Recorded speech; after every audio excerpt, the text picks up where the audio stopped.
Are you ready to unlock growth, build resilience, and confidently take the next step in leadership, career, and faith? Welcome to The Next Move.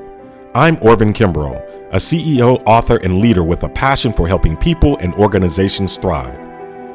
My journey from foster care to CEO has fueled my mission to help professionals scale their confidence, leadership, and influence through mindset shifts, expanded networks, and bold action. Each week, I'll share reflections ripped straight from my blog to inspire and empower you with actionable insights. Let's get started and make your next move your best move. Welcome back to The Next Move, where we explore reflections on faith, leadership, and personal growth to help you take your next step with purpose and confidence. Today, I want to reflect on something that many of us struggle with, feeling like we're not enough. Have you ever questioned whether you're too weak, too unqualified, or simply an imposter in spaces where you never were meant to be? I know that feeling well. I've been there, standing on the edge of possibility, held back by fear, held back by doubt and belief that I didn't belong. But here's what I discovered. Those feelings are not the truth. The truth is that God has already called you. God has already equipped you, and God has already prepared you for what's ahead. Today, I want to unpack what it means to trust God's plan, even when you feel unprepared, even when fear is louder than faith, even when failure seems inevitable. Let's dive in. Imagine standing on the edge of an opportunity you've dreamed of, but instead of excitement, all you feel is fear. You question whether you belong, whether you're good enough. I know that feeling well. Maybe you've convinced yourself that you're too weak. Maybe you've convinced yourself that you are too unqualified. Maybe you've convinced yourself that you are an imposter in a space you were never meant to be in. I too once wrestled with those same doubts, afraid to step outside my comfort zone and pursue something greater. But despite my insecurities, I made a choice.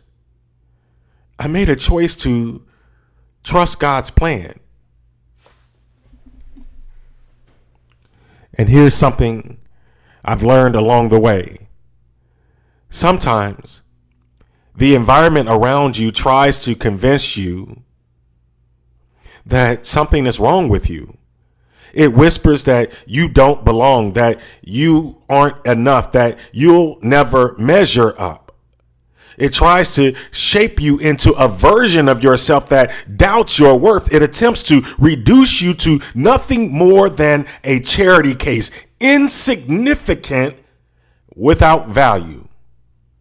But let me tell you, folks, that's a lie. There is nothing wrong with you. Here's God's truth about you in Ephesians 2, verse 10. It says, "For we are God's masterpiece, created in Christ Jesus to do good works, which God prepared in advance for us to do." Did you catch that? Masterpiece, not mistake. Masterpiece, not accident. Masterpiece, not second class. Masterpiece. God created you with intention. He designed you for a purpose. He equipped you for the path he set before you. And no environment, no insecurity, no doubt can change that truth. You've got to push beyond your comfort. Over the last 5 years, God has stretched me further than I ever imagined, forcing me to confront my deepest fears, forcing me to confront my failure, confront judgment, confront trust, confront leadership, confront deep industry knowledge, even my insecurity around math. Yes, math. When I transitioned from the nonprofit world into banking in 2019, I felt exposed, uncertain, unprepared. Growing up poor and in the foster care system, I constantly battled insecurities, always questioning whether I truly belong. So stepping into a world I knew little about, it was terrifying. In those early moments, I struggled with whom to trust, unsure of who genuinely supported me and who was quietly waiting for me to fail. And if we're honest, we've all been there. We've all grappled with doubt. We've all grappled with second guessing our abilities, wondering if we're really where we're supposed to be. Like Gideon in the Bible, I felt stripped down to the basics, forced to rely on God's strength rather than my own. Gideon, you remember, wasn't the strongest. He wasn't the smartest or the most qualified. God called him anyway. And in the midst of setbacks and failure, Gideon emerged victorious, not because he had all the answers, but because he trusted in the one who did. And here's what I want you to know. God will always show you who is for you and who is against you. He will equip you even in the face of failure. But failure is painful, but it is not final. What is final is refusing to try. What is final is staying stuck in fear, allowing doubt to keep you from taking the first step, taking the next move, not giving our all, not doing it scared, and not trusting fully in God. That is what leads to defeat. As believers, we often quote Philippians 4:13. I can do all things through Christ who strengthens me. But do we really grasp what it means? The NIV version brings it home with one small but powerful emphasis. I can do this through him who gives me strength. This challenge, this battle, this moment of doubt, this environment that may not value your worth, this boss who may not see you, whatever you're facing, God is always giving you the strength to overcome. So the next time you hear Philippians 4:13, don't just repeat it, believe it. It's more than a cliche. It's a promise. It's a promise that no matter what obstacles you face, God will equip you.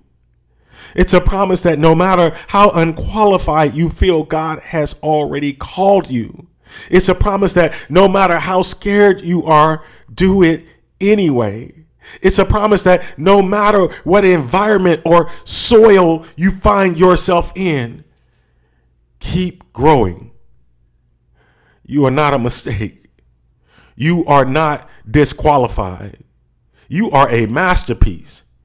Keep trusting, keep believing, and most of all, keep doing it scared. Folks, I challenge you. Identify one area where fear is holding you back. Maybe it's a conversation you've been avoiding. Maybe it's an opportunity you're hesitating to step into. Maybe it's a dream you've convinced yourself is too big for you. Take one step forward. Just one. Because the next move isn't about having all the answers. It isn't about being completely qualified. It isn't about checking all the boxes on the job description. It's about taking the next step in faith. So what's your next move? Until next time. Thank you for tuning in to The Next Move. I hope today's reflection inspired you to take the next step in your leadership career or faith journey. If this episode resonated with you, share it with someone who might need a little encouragement this week.